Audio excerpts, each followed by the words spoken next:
On their way up here to the castle gates, people extinguished all street lamps. The Mercury described how the gatehouse was stormed. The first efforts were made against the gates. The panels of the gates were broken, but still they resisted, and a breach was ultimately made opposite the flight of steps from Standard Hill.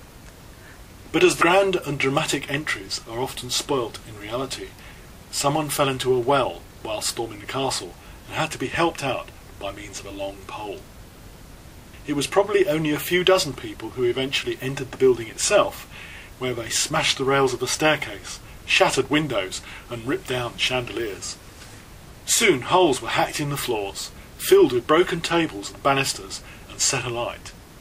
The attack on the castle was undisturbed, as the military was busy repelling an almost simultaneous attack on the House of Correction on the other side of town.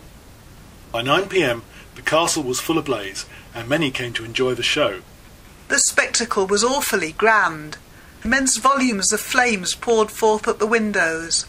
Thousands of people thronged the castle yard, and every spot that commanded a sight of the fire.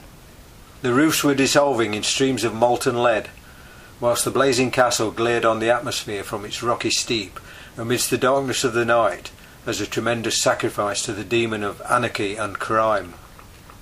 That night, the military was not at all in control of the situation, as Thackwell later admitted. The rioters targeted almost exclusively property, not people. Aside from fighting off constables and later soldiers and yeomanry, there were only 3 known exceptions. The targeted property belonged almost exclusively to opponents of the Reform Bill and known Tory supporters.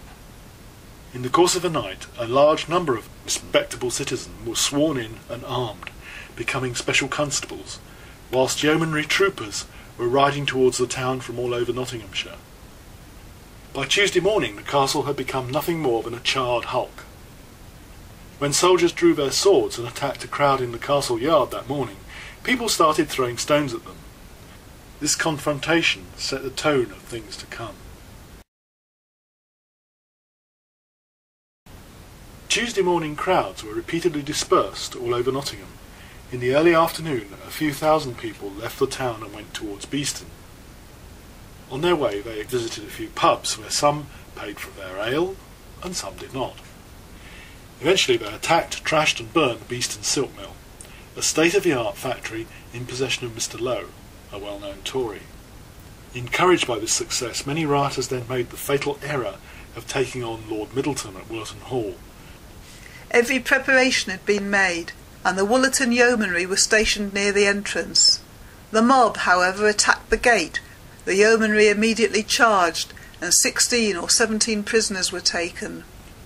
There were more clashes as the prisoners, now guarded by Thackwell's troops, entered the town and were led down Bridlesmith Gate.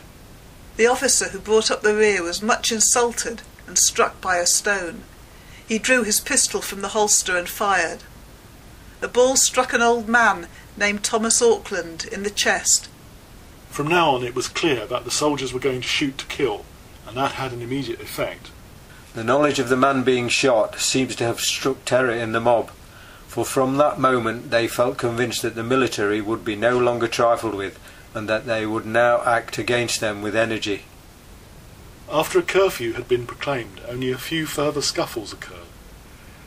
A last group of people was dispersed around midnight. That night the riots in Nottingham ended. In other places they were yet to begin. There are 2 common narratives to explain why working class people rioted after a bill was rejected which had little to offer to the rioting men and even less to the fighting women. First, there is the tale of the plundering hooligans, which can be dismissed with ample surety, simply as there was hardly any plundering. Secondly, there is the tale of clever Whigs, fooling working class people to support a bill they did not understand, but they erupted with anger when it was rejected.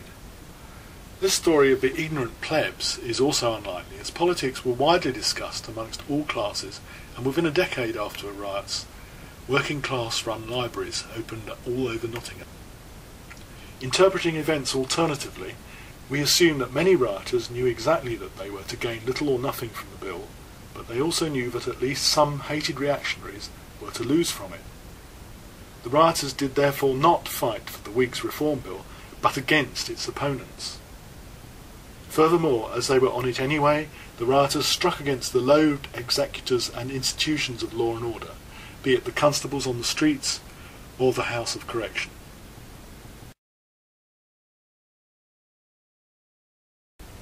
Whilst military, constables and the yeomanry were praised, the persecution of suspected rioters started. In January 1832, 23 people faced capital punishment.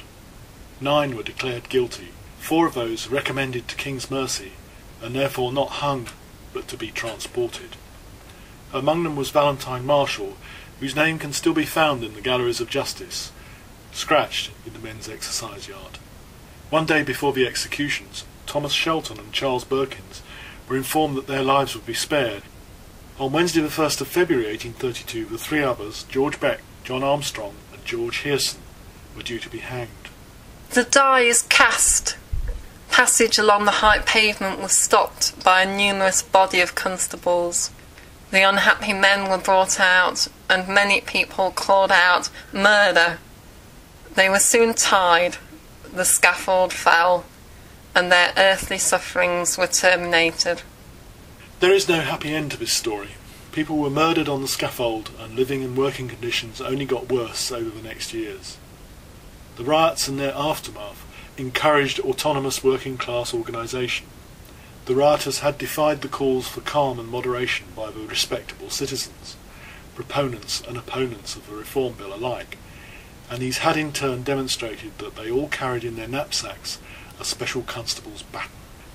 New struggles soon developed in which Nottingham again was to be a banner town, in which many would live up to what Newcastle wrote in his diaries.